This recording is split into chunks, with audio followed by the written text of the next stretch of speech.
할렐루야, 반갑습니다. 금일은 나와 같이 되기를 원하나이다 라는 제목으로 말씀 나누겠습니다. 함께 찾으실 말씀은 사도행전 26장 24절부터 29절입니다. 바울이 이같이 변명하매 베스도가 크게 소리내어 이르되 바울아 내가 미쳤도다. 내 많은 학문이 너를 미치게 한다 하니 바울이 이르되 베스도 각하여 내가 미친 것이 아니요 참되고 온전한 말을 하나이다. 왕께서는 이 일을 아시기로 내가 왕께 담대히 말하노니 이 일에 하나라도 아시지 못함이 없는 줄 믿나이다. 이 일은 한쪽 구석에서 행한 것이 아니니이다. 아그리빠 왕이여 선지자를 믿으시나이까? 믿으시는 줄 아나이다. 아그리빠가 바울에게 이르되 내가 적은 말로 나를 권하여 그리스도인이 되게 하려 하는도다. 바울이 이르되 말이 적으나 많으나 당신뿐만 아니라 오늘 내 말을 듣는 모든 사람도 다 이렇게 결박된 것 외에는 나와 같이 되기를 하나님께 원하나이다 하니라. 아멘.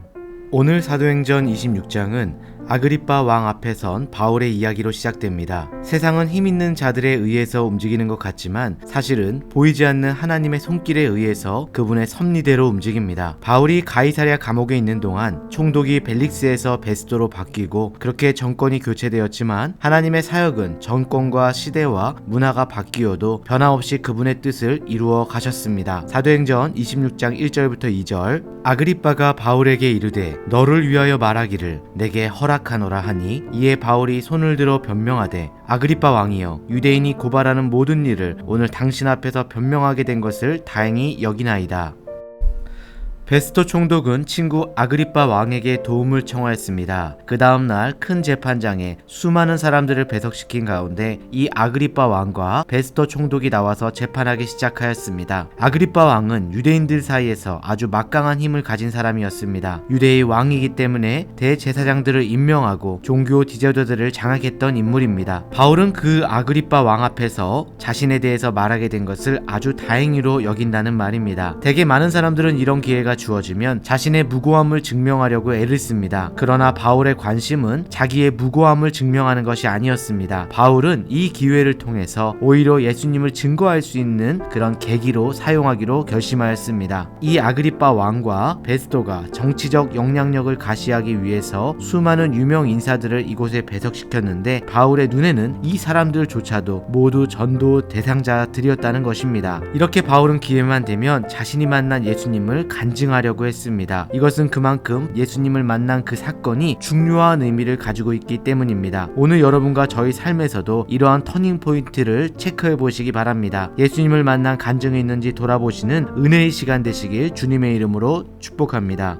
그렇다면 바울은 아그리빠와 베스도 총독 그리고 유대 지역을 통치하는 최고의 지도자들이 모인 이 자리에서 어떤 내용으로 스스로를 변호하였을까요? 한번 세 가지로 알아보도록 하겠습니다. 첫 번째, 바울은 자신이 예수 믿기 전의 생활을 이야기하였습니다. 크리스천들을 박해하던 자신의 부끄러운 모습을 고백하고 있습니다. 또한 바울은 자신이 나면서부터 바리새파로서 철저한 유대교 옹호자였다고 고백하였습니다. 디모데전서 1장 13절에 내가 전에는 비방자요 박해자요 폭행자였으나 도리어 긍휼을 입은 것은 내가 믿지 아니할 때에 알지 못하고 행하였음이라 라고 자신이 죄인이었음을 고백하고 있습니다.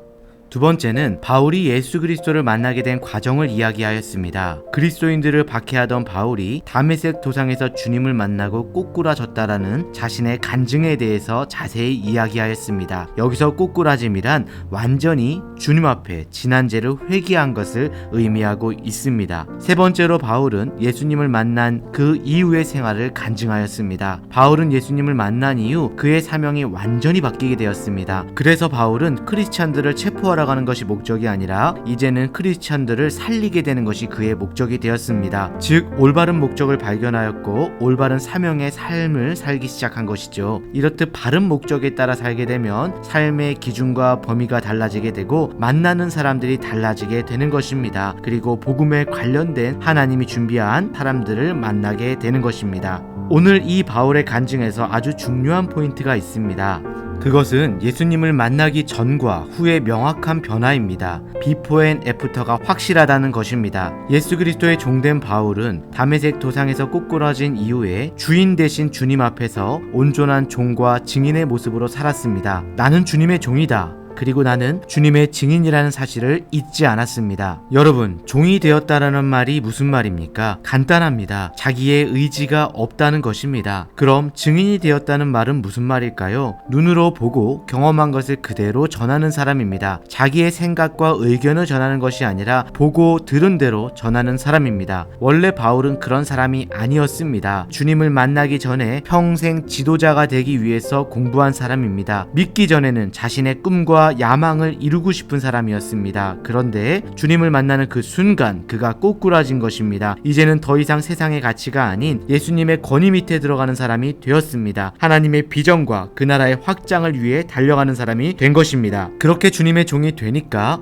어떠한 사역, 어떠한 고난, 어떠한 핍박이 오더라도 불평이나 어려움이 고생으로 느껴지지 않았습니다. 여러분, 그렇습니다. 주님은 우리를 종으로 부르셨습니다. 그리고 증인으로 부르셨습니다. 바울이 주님을 만나고 체험했기 때문에 죽음을 두려워하지 않았던 것처럼 주님과 함께 십자가에 못 박힌 우리는 세상을 능히 감당해낼 수 있을 힘과 용기와 능력을 주실 것입니다. 그렇다면 여러분의 인생에서 가장 위대한 사건은 무엇입니까? 우리의 인생에도 예수님을 만나는 그 순간이 인생의 터닝 포인트입니다. 여러분 인생 가운데 예수님을 꼭 만나야만 합니다. 예수님을 믿는 그 순간 지옥에서 천국으로 우리의 신분이 바뀌게 됩니다. 사망에서 생명을 얻게 됩니다. 어둠에서 빛으로 나아가게 될 것입니다. 절망 가운데서 소망을 보게 될 것입니다. 오늘 여러분에게 이러한 은혜와 축복이 있기를 주님의 이름으로 축복합니다.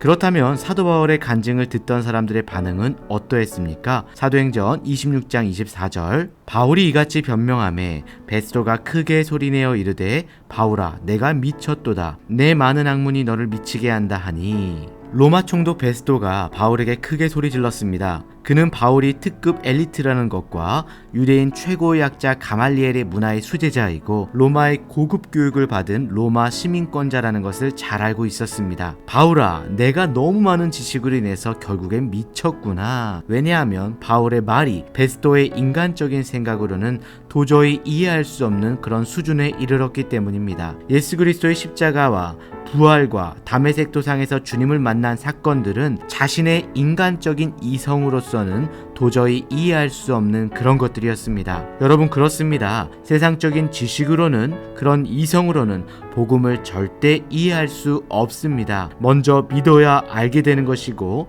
믿어야 경험하게 되는 것이 바로 영적인 세계입니다. 고린도전서 2장 14절, 육에 속한 사람은 하나님의 성령의 일들을 받지 아니하나니 이는 그것들이 그에겐 어리석게 보임이요 또 그는 그것들을 알 수도 없나니 그러한 일은 영적으로 분별되기 때문이라. 아멘. 이 말씀처럼 영적인 눈이 없는 베스도 총독이 볼 때 이 사도 바울은 분명 예수와 복음에 미친 사람이었을 것입니다. 육에 속한 사람은 영적인 하나님의 세계를 이해할 수 없습니다. 사도행전 26장 29절에 바울이 이르되 말이 적으나 많으나 당신뿐만 아니라 오늘 내 말을 듣는 모든 사람들도 다 이렇게 결박된 것 외에는 나같이 되기를 하나님께 원하나이다 하니라. 아멘. 이 말은 자신 안에 완전함과 충만한 자신감이 있는 사람만이 고백할 수 있는 말입니다. 내 안에 있는 예수님을 보아라. 내 안에 있는 복음을 보아라. 너희가 세상 모든 것을 다 가진 것 같지만 정말 있어야 될 한 가지가 없구나. 바로 예수를 가져라. 예수를 믿어야 되고 예수님의 비전이 있어야 된다. 내 안에 있는 너무나 소중한 그 예수가 너희 인생의 구주 예수가 되길 원한다는 것입니다. 그리고 고백합니다. 나는 많이 부족한 사람이었습니다. 그리고 죄인 중에 괴수였습니다. 그러나 나는 주님을 믿고 완전한 사람으로 변했습니다. 당신도 나처럼 살지 않으시겠습니까? 이 바울의 고백, 저는 여러분이 누구를 만나도 내 안에 있는 예수님을 마음껏 증거하시는 바울과 같은 자가 되기를 바랍니다. 예수님을 누리십시오. 하늘의 기쁨을 고백하십시오. 예수님을 믿는다는 것이 인생 최고의 사건이 되시길 주님의 이름으로 축복합니다. 기도하시겠습니다. 하나님 아버지, 감사합니다. 우리의 삶에 어려운 고난이 찾아올지라도 우리를 지키시고 인도하실 신실한 주님이 계신 것을 감사를 드립니다. 하나님, 우리가 어떤 일을 당하든지 낙심하지 아니하게 하시고 포기하지 않게 하시며 반드시 우리 모두에게 승리를 안겨주신 신실하고 전능하신 주님의 능력을 붙잡게 하여 주시옵소서. 주님 때문에 승리하고 주님 때문에 기뻐하며 주님으로 말미암아 하나님께 큰 영광 돌리며 살아갈 수 있는 모든 성도님 될 수 있도록 축복하여 주시옵소서. 내가 복음을 부끄러워하지 아니하노니 이 복음은 모든 믿는 자에게 구원을 주시는 하나님의 능력이 됨이니라 라고 하셨사오니 누구를 만나도 예수님의 이름을 부끄러워하지 않는 자가 되게 하여 주시고 담대하게 복음을 전하는 거룩한 종이 되게 하시며 주님의 신실한 증인이 되게 도와 주시옵소서. 예수님의 이름으로 간절히 기도드립니다. 아멘. 말씀을 적용하겠습니다. 첫 번째, 주님을 만난 후 나의 비포 앤 애프터는 어떻게 차이가 납니까? 함께 나누어 봅시다. 두 번째, 주님 사랑에 대해 나는 어떻게 반응합니까? 함께 나누어 봅시다. 그럼 한 주간도 내가 만난 주님을 전하시는 신실하고 거룩한 성도님들 되시길 소망합니다. 감사합니다.